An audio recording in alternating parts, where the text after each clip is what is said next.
Antes de mergulhar nesta história incrível, considere se inscrever no canal e ativar o sininho.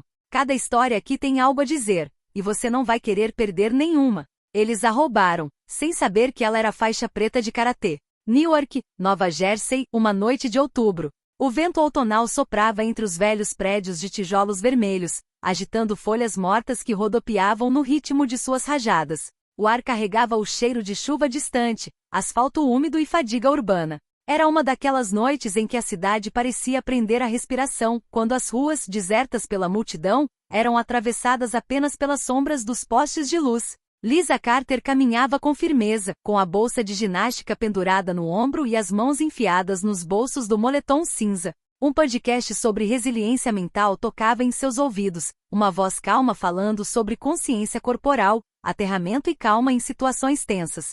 Ela ouvia atentamente, observando distraidamente o ambiente com o canto do olho, um hábito que nunca havia perdido. Ela tinha acabado de sair do seu dojo, localizado a alguns quarteirões de distância. Os tatames tinham sido limpos, as luzes apagadas e as portas trancadas. Os alunos da turma noturna se despediram respeitosamente. Entre eles, uma garota tímida, Tamika, ficou alguns minutos depois da aula para conversar com ela sobre o bullying na escola. Lisa ouviu e lhe ensinou alguns movimentos de defesa simples, mas o mais importante, conversou com ela sobre postura, olhar e respiração.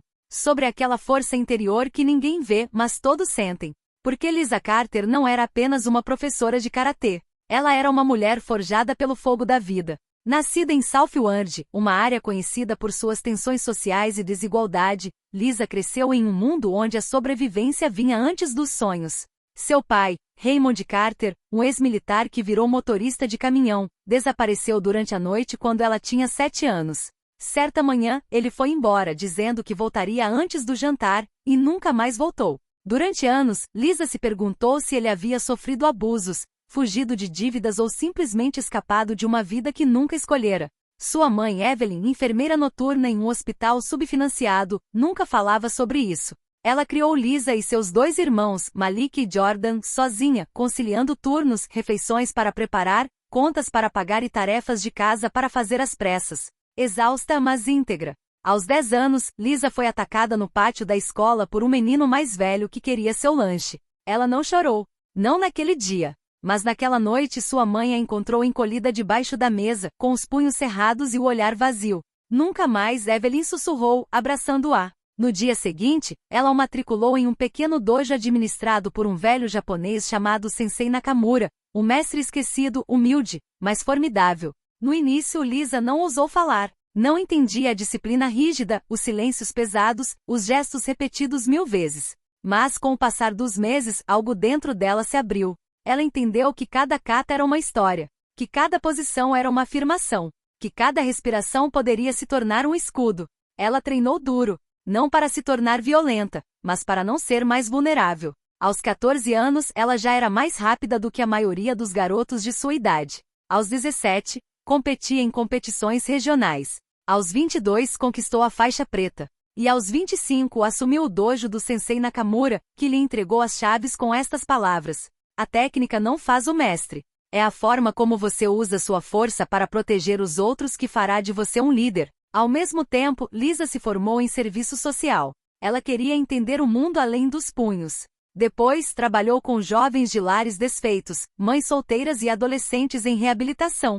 Ela os ouviu, aconselhou e os ajudou a redefinir o que significava ser forte. Lisa acreditava profundamente que o verdadeiro poder não residia nos músculos, mas na mente. No autocontrole. Na clareza em meio à tempestade. Ele era 22:2.43 enquanto ela entrava na estreita entrada de paralelepípedos que levava ao estacionamento subterrâneo do seu prédio. O ar estava úmido, carregado com o cheiro acre de asfalto molhado e lixo urbano. A luz bruxuleante de um poste de luz queimado lançava sombras sinistras nas paredes de concreto. Um silêncio sinistro reinava, quebrado apenas pelo som de seus passos e pelo leve rangido metálico de uma porta de garagem enferrujada em algum lugar mais distante. Isso é ser que eles surgiram. Emergindo das sombras como fantasmas, 2 homens encapuzados, com rostos parcialmente cobertos por lenços pretos. Silhuetas anônimas. Furtivas, mas determinadas. O primeiro, grande e corpulento com um andar confiante, pontuou uma arma de fogo em direção a ela com uma precisão assustadora. Ele não estava nervoso. Tinha a intimidação sob controle, como se já tivesse feito aquilo antes. O segundo, mais magrelo, movia-se constantemente, olhando ansiosamente para trás. Seus dedos tremiam ligeiramente, ele caminhava inquieto. Um seguidor, não um líder. Talvez em seu primeiro ataque, ou em pânico demais para ter sucesso. A voz do homem alto ecoou na escuridão. Me dá sua bolsa e seu celular. Você tem 3 segundos. Uma contagem regressiva silenciosa começou na cabeça de Lisa. 3. Ela avaliou a distância, o peso da bolsa na mão, o ângulo da luz, a postura do homem armado. 2. Seu coração acelerou, mas sua respiração permaneceu lenta, controlada. E ela tirou lentamente a bolsa de ginástica do ombro, sem pressa, com os olhos ligeiramente baixos. Adotou a postura de uma mulher assustada, obediente e dócil. Mas era uma máscara. Sem problemas, ela disse suavemente. Eu te dou o que você quer. Mas em vez de deixar cair o saco aos pés dos agressores, ela deixou cair suavemente atrás dela, a cerca de 1 metro de distância, um gesto quase imperceptível. Estrategicamente, isso forçou um deles a se aproximar, a se inclinar para a frente, a se descobrir. O mais novo, nervoso, deu um passo à frente. Droga, por que você jogou isso aí? Ele resmungou, movendo-se em direção à bolsa, sem saber que estava entrando em uma zona de ataque. Ele se inclinou. Tudo aconteceu em meio segundo.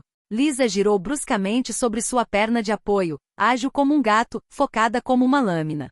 Seu pé descreveu um arco perfeito no ar, atingindo o templo ser todo agressor com a velocidade e a força de um chicote esticado. Um golpe circular, Mavashi Geri preciso, silencioso, devastador. O corpo do jovem foi arrancado de sua posição.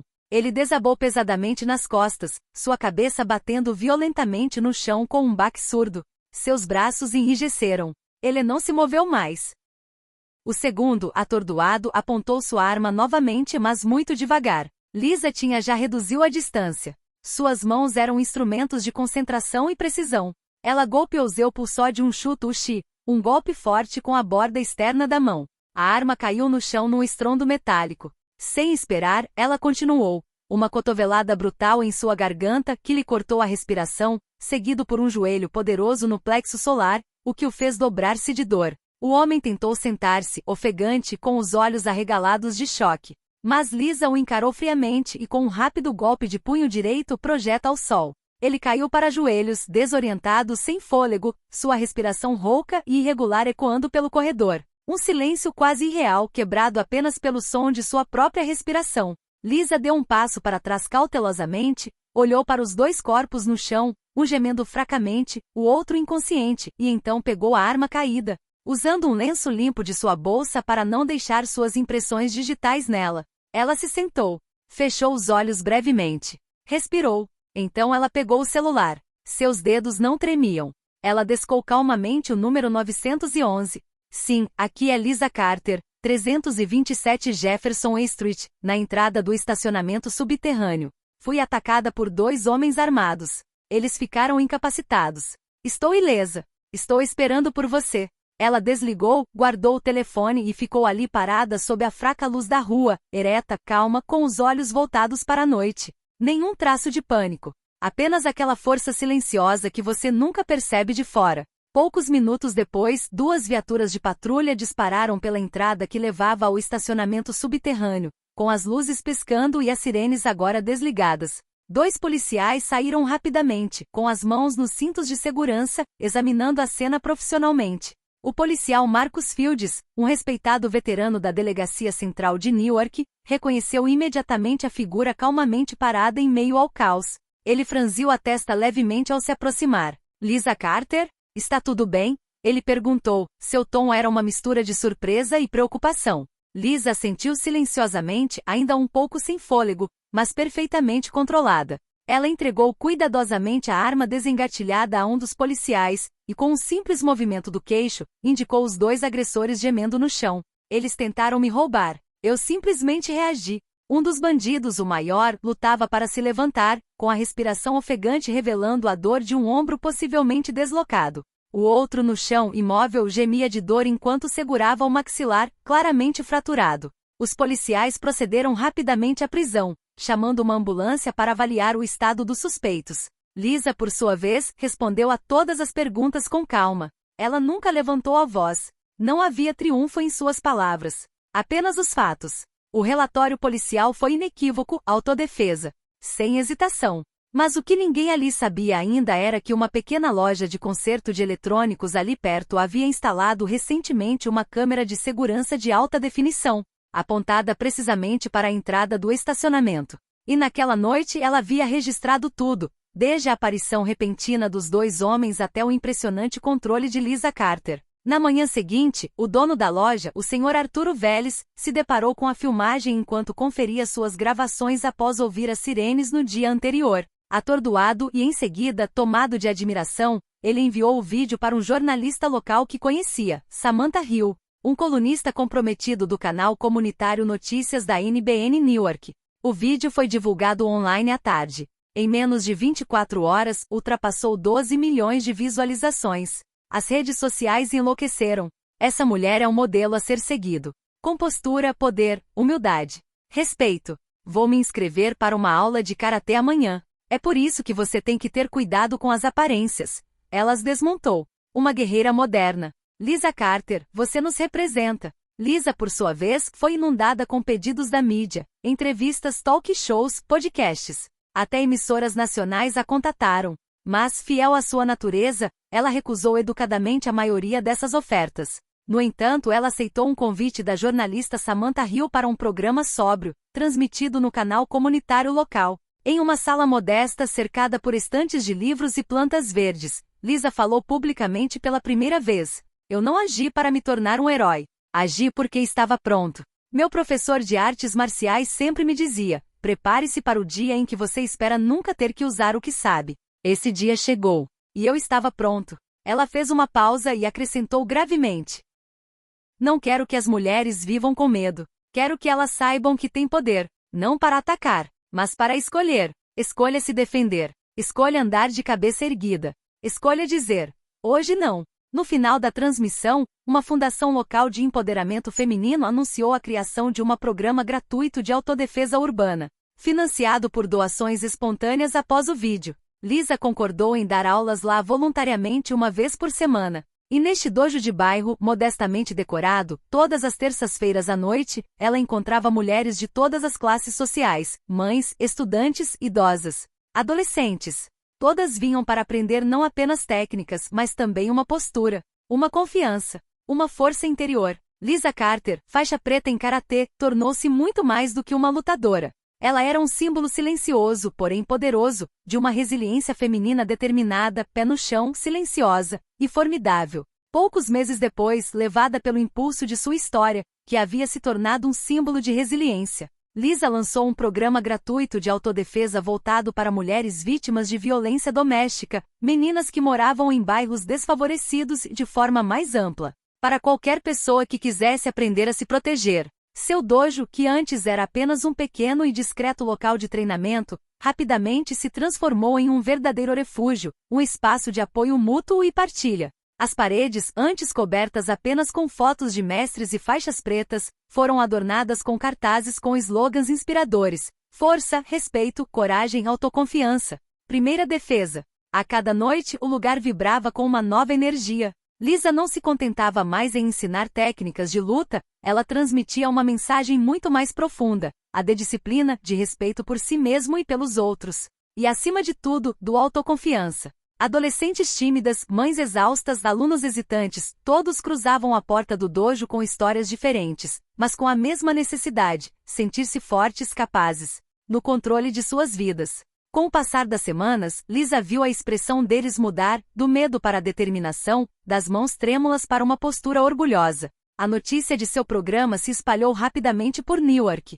Escolas, centros comunitários e organizações locais a convocaram para organizar workshops e conferências.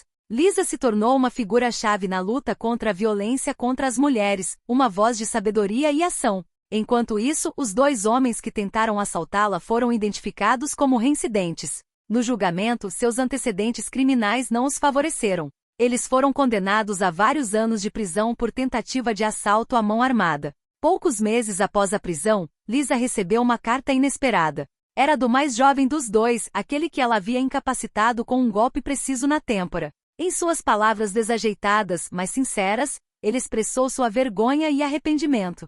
Pediu perdão a ela, reconhecendo pela primeira vez a gravidade de suas ações e seu erro fatal na escolha da vítima. Lisa pensou um pouco antes de responder. Fiel aos seus princípios de humanidade e reabilitação, ela lhe escreveu com dignidade e firmeza. Todos merecem uma segunda chance. Mas saiba disso, sua vítima não era fraca. Ela estava pronta. Ela escolheu lutar, não se deixar abater. Que o seu despertar seja o início de uma mudança real. O que poucos sabiam era que Lisa Carter não era apenas uma mulher caminhando sozinha na noite.